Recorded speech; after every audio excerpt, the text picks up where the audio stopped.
अजो महारस्वाभाव्यो हितामित्रप्रमोदनः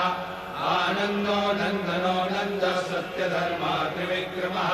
महर्षि कपिलाचार्य कृतज्ञो मेदिनीपतिः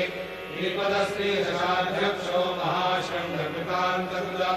महावराहो गोविन्द सुषेण कनकाङ्गदे गुह्यो कवियोगहनो मुक्तशङ्करकलाधरः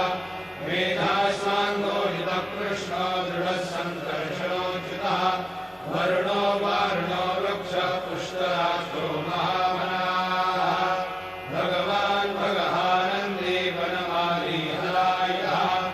आदित्यो ज्योतिरादित्यः सहिष्णुर्गतिसत्तमः सुधन्वाखण्डपरशुधारुणो द्रविणप्रदः दिवस्पृक्सर्वदृग्व्यासो वाचस्पतिरयोनिजः त्रिसामासामगः साम निर्वाणम् भेषजम् विषम सन्न्यासकृच्छान्यो लोकस्वामी त्रिलोकधृव सुमेधा मेधयो धन्यः सत्यमेधाधराधरः तेजो ऋषो द्विविधरः सर्वशस्त्रभृताम्बरः प्रग्रहो निग्रहो व्यग्रो नैकशृङ्गो गदाग्रजः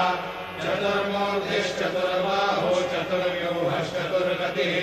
चतुरात्मा चतुर्भावश्चतुर्वेदविदेकपाद